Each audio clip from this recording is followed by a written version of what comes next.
লাইলাতুল কদর, এই কদরের রাতটা হচ্ছে এমন রাত যেটা খায়রুম মিন আলফি শাহর, হাজার মাসের চেয়েও সেরা। রাসূলুল্লাহ সাল্লাল্লাহু আলাইহি ওয়াসাল্লাম একবার খুব আফসোস করছিলেন।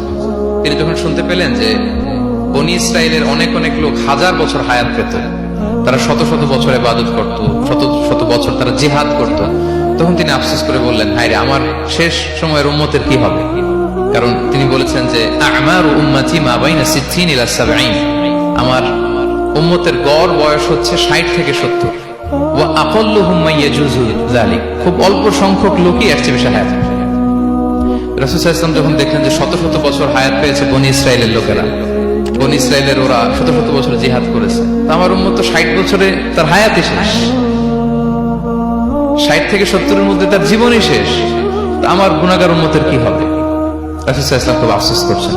রাসূলুল্লাহ সাল্লাল্লাহু আলাইহি ওয়াসাল্লামের এই চিন্তা, এই উদ্বিগ্নতা দূর করার জন্য আল্লাহ তাআলা সূরাতুল কদর নাযিল করলেন এবং বললেন যে ইন্না আনসালনাহু ফি লাইলাতিল কদর ওয়া মা আদরাকা মা লাইলাতুল কদর লাইলাতুল কদরি খায়রুম মিন আলফি শাহর। লাইলাতুল কদর, এই কদরের রাতটা হচ্ছে এমন রাত যেটা খায়রুম মিন আলফি শাহর, হাজার মাসের চেয়েও সেরা। 1000 মাস লাগাতার ইবাদত করলে যে সওয়াব, কদরের রাতে ইবাদত করলে এর সমান সওয়াব হবে নাকি? সমান হবে না। আল্লাহ তাআলা বলেছেন খায়রুম মিন আলফি শাহর, না, এর চেয়েও শ্রেষ্ঠ, এর চাইতেও বেশি।